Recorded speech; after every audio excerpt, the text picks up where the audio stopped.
Shalom saudara sekalian, sebelum kita masuk kepada renungan kita, mari kita akan berdoa. Tuhan Yesus, kami minta kuasa roh Tuhan akan menghampiri kami, menjamah kami, supaya dalam renungan ini diberkati, diperkenan oleh Tuhan sendiri. Dalam nama Yesus kami berdoa. Amin. Hari ini saya berbicara mengenai pentingnya ibadah. Pembacaan kita dalam 1 Timotius 6 ayat 6, memang ibadah itu kalau disertai rasa cukup memberi keuntungan besar. Nah saudara, selama ini kita berpikir ibadah ya cukup rajin, tetapi keuntungannya apa? Justru banyak kerugian dan juga banyak pengeluaran lah, banyak waktu yang terbuang yang seharusnya kita gunakan untuk hal-hal yang lain. Nah saudara, biarlah waktu-waktu ini kita semakin disadarkan bahwa kepentingan untuk ibadah itu sangat-sangatlah penting. Keluaran 23 ayat 25 mengatakan, tetapi kamu harus beribadah kepada Tuhan Allahmu, maka ia akan memberkati roti makananmu dan air minumanmu, dan aku akan menjauhkan penyakit dari tengah-tengahmu. Nah saudara, perlu kita sadari bahwa apapun yang menjadikan seseorang sakit, menjadikan dia tidak sehat, menjadikan dia menjadi metabolisme terganggu adalah apa yang masuk di dalam tubuhnya melalui makanan dan juga minuman.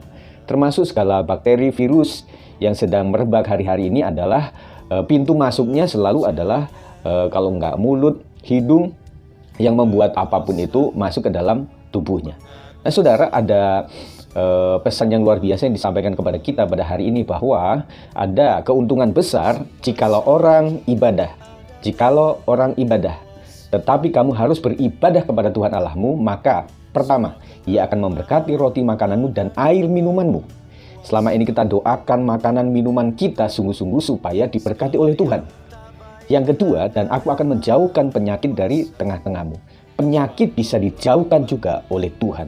Meskipun sekarang kita melihat bahwa penyakit ini sudah melenyapkan banyak jiwa di mana-mana. Tetapi kita tetap percaya bahwa Tuhan juga bisa menjauhkan sakit penyakit. Nah saudara, kepentingan kita untuk ibadah adalah selain pertama tadi mendatangkan berkat atas makanan dan minuman kita, yang kedua menjauhkan kita dari sakit penyakit, supaya kita juga semakin mendekat kepada Tuhan. Banyak respon yang terjadi pada masa-masa sekarang ini, ada yang sangat sedih oleh karena tidak bisa ibadah di gereja. Dan mereka ada juga yang senang. Nah, antara ini kita bisa membaca dan melihat siapa-siapa sih yang pada waktu ini malah senang. Semoga ini diperlama dan kemudian suka dengan ibadah yang namanya di rumah. Tetapi coba cek masing-masing saudara, apa yang terjadi pada diri kita ketika ibadah tidak bisa lagi di gereja. Kita bisa mengukur kedewasaan kita masing-masing. Dan orang yang berusaha ibadah di rumah bisa sungguh-sungguhkah ibadah kepada Tuhan. Tuhan ingin supaya ibadah raya, perkumpulan bersama itu adalah membentuk pribadi. Selama ini mungkin kita menjadi orang yang semangat oleh karena kelompok massa yang besar, oleh karena teman-teman kita yang mendukung luar biasa. Tetapi ketika kita menjadi pribadi sendiri, belum tentu kita kuat.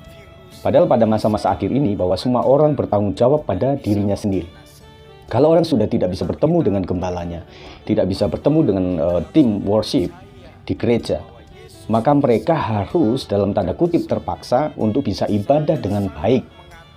Nah sekarang kita bisa melihat apakah hal-hal seperti ini, situasi seperti ini, hari-hari seperti ini, apakah kita memang betul-betul mencari Tuhan atau tidak. Saya melihat ada beberapa kesempatan yang boleh saya lontarkan pada masa ini. Ada beberapa orang kita ikut bertugas juga dengan teman-teman kita yang dipanggil. Tetapi saya melihat bahwa ada dua versi. Kalau hari-hari ini Tuhan panggil mereka di dalam situasi, dalam keadaan mereka berkenan di mata Tuhan. Artinya Tuhan bilang mereka sudah siap dan mereka siap terima mahkota oleh karena tugas mereka sudah selesai. Tetapi yang hari-hari ini juga meninggal, tetapi dalam keadaan hidup yang tidak berkenan di mata Tuhan. Mungkin Tuhan bilang, kesempatanmu sudah selesai dan kau harus pulang. Dan kau harus bertanggung jawab untuk apa yang telah kamu perbuat. Yang kedua saudara, kita yang masih hidup, artinya Tuhan kasih kesempatan kepada kita. Kalau orang itu berkenan di mata Tuhan, Tuhan bilang, nak kamu masih punya tugas untuk diselesaikan dengan baik. Bagi orang tua, kepala keluarga, mari bertanggung jawab untuk menjadikan rumahmu misbah doa, menjadikan keluargamu orang-orang yang taat kepada Tuhan. Dan bagi pelayan Tuhan, mari kita setelah ini kita lakukan pelayanan dengan sungguh-sungguh, jangan mudah baper, jangan mudah kecewa, jangan mudah melihat sisi kanan kiri yang membuat engkau lemah, marah dan tidak mau melayani lagi. Ingat, kesempatan diberikan kepada kita untuk hidup, untuk tanggung jawab untuk melayani pekerjaan Tuhan. Bagi jemaat keseluruhan, kau diberikan kesempatan yang tempo lalu hidup kurang berkenan di mata Tuhan, masih memprioritaskan hal-hal yang lain.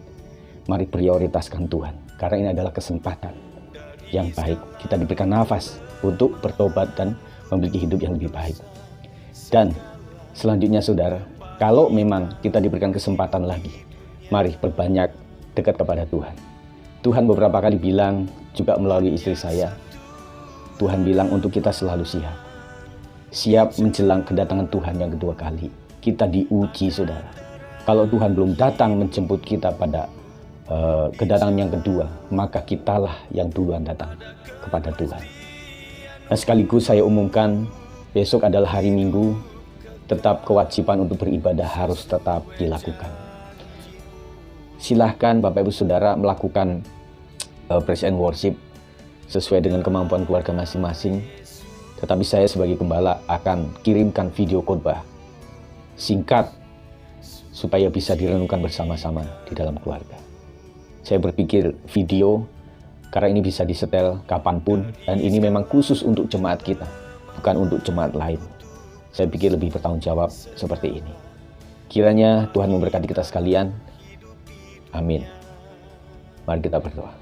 Tuhan Yesus, tolong buat setiap jemaat-Mu supaya mereka tetap bisa melakukan ibadah dengan baik pada hari Minggu dengan pimpinan dari Tuhan sendiri.